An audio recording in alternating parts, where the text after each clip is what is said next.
மக்களை welcome to எஸ்பெசிஃபைல் YouTube channel. நீங்க பார்க்க போறது இன்னைக்கு தியேட்டர்ஸ்ல ரிலீஸ் ஆன ஸ்பைடர்மேன் பிராண்ட் நியூ டே அப்படிங்கிற இங்கிலீஷ் படத்தோட ரிவ்யூ தான் பார்க்க போறீங்க. இந்த படத்துல டாம் ஹாலண்ட், ஜெண்டயா, சேடி சிங்க், மார்க் ரஃபோலோ இவங்க நடிச்சிருக்காங்க. இந்த படத்தை டைரக்ட் பண்ணவர் டஸ்டின் டேனியல். இப்போ இந்த படத்தை ரிவ்யூக்கு போறதுக்கு முன்னாடி இந்த சேனல் இப்போ தான் ஃபர்ஸ்ட் டைம் பாக்குறீங்கன்னா சப்ஸ்கிரைப் பண்ணி சப்போர்ட் பண்ணுங்க. வாங்க இப்போ மூவிக்குள்ள போகலாம். படத்தோட கதையை பொறுத்த வரைக்கும் இது கடைசியா 2021 ஸ்பைடர்மேன் படம் ரிலீஸ் ஆச்சுது. அந்த படத்துல பாத்தீங்கன்னா நீங்க ஸ்பைடர்மேன் எல்லாத்துக்கும் எக்ஸ்போஸ் ஆயிருவாரு. அதனாலேயே அவருக்கு பயங்கர நெகட்டிவ் இம்பாக்ட் இருக்கும். அண்ட் கூட இருக்கிறவங்களுக்கும் சேஃப்டி இல்லாத மாதிரி இருக்கும். அந்த டைம்ல டாக்டர் ஸ்ட்ரேஞ்சோட ஹெல்ப் கேட்டு ஒரு ஸ்பெல் மூலமா எல்லாமே எரைஸ் பண்ணிடுவாங்க. யாருக்கும் ஸ்பைடர்மேன் யாரு, ஸ்பைடர்மேன் கூட பழகுனவங்களுக்கும் அவங்கள யாரு அப்படிங்கறதே தெரியாது. ஸோ அப்படி ஃப்ரெஷ்ஷா ஸ்டார்ட் ஆகுதுதான் இந்த படம். ரொம்ப டவுனா இருப்பாரு. ஏன்னா கேர்ள் ஃப்ரெண்டும் கிடையாது, ஃப்ரெண்டும் கிடையாது, அவருக்கு அப்படின்னு சொல்லி யாருமே இல்லை. அப்படின்னு இருக்கிற டைம்ல ஒரு பிரச்சனை வருது அந்த ஊருக்கு. அது என்ன அப்படின்னா, நம்ம இந்த 7ஆம் அறிவுல பார்த்தோம்ல நோக்குவர்மம் அப்படின்னு, அந்த மாதிரி வினோதமான பவர் ஒரு கேரக்டருக்கு இருக்குது. அந்த கேரக்டர் எல்லாத்தையும் கண்ட்ரோல் பண்ணுது. எதுக்காக அப்படின்னா ஒரு விஷயத்தை தேடிட்டு இருக்குது. அந்த தேடுதல் ப்ராசஸ்ல பல பேருக்கு பிரச்சனை வருது, பல விஷயங்கள் நடக்குது. அதை எல்லாமே ஸ்பைடர்மேன் எப்படி சால்வ் பண்ணாரு, அந்த விஷயம் என்னது,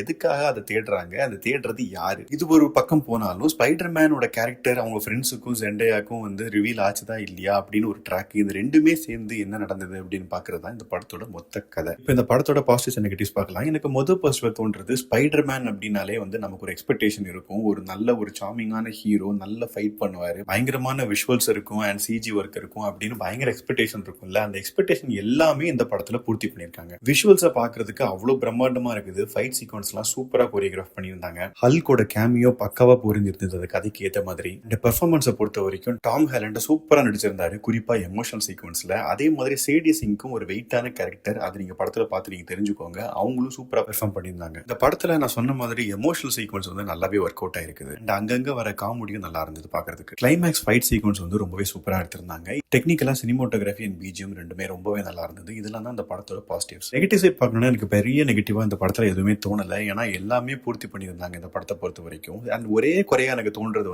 இந்த படத்தை 3Dல நான் பார்த்தேன். பட் ஆனா 3Dக்கான எஃபெக்டே இல்ல. இவங்க 3Dக்காக எடுக்கல, 2Dயை 3Dயா கன்வெர்ட் பண்ணிருக்காங்க. ஸ்கிரீன்ல பார்க்கும்போது ரொம்ப தெளிவா தெரியுது. அதனால 3Dக்காக வெயிட் பண்ணாதீங்க. 2Dல இருந்தாலே பெரிய ஸ்கிரீன்ல இருந்தா முடிஞ்சா பாருங்க. மொத்தத்தில் இந்த படத்தை பொறுத்த வரைக்கும் 5 வருஷத்துக்கு அப்புறம் ஸ்பைடர்மேன் சீரீஸ்ல ஒரு படம் ரிலீஸ் ஆயிருக்குது. எல்லா விஷயங்களும் பூர்த்தி பண்ணிருக்குது. இந்த படம் கண்டிப்பா நீங்க ஃபேமிலியோட, குழந்தைங்களோட தியேட்டர்ஸ்ல பார்க்கலாம். நான் இன்னைக்கு UK பிரீமியர்ல பார்த்தேன். நம்ம ஊர்ல நாளைக்கு தமிழ்லயும் ரிலீஸ் ஆகுது. நீங்க பார்த்துட்டு உங்க ஒப்பீனியன் என்ன அப்படிங்கறத கமெண்ட் செக்ஷன்ல சொல்லுங்க. அடுத்த ரிவ்யூல சந்திக்கிறேன். Bye, take care.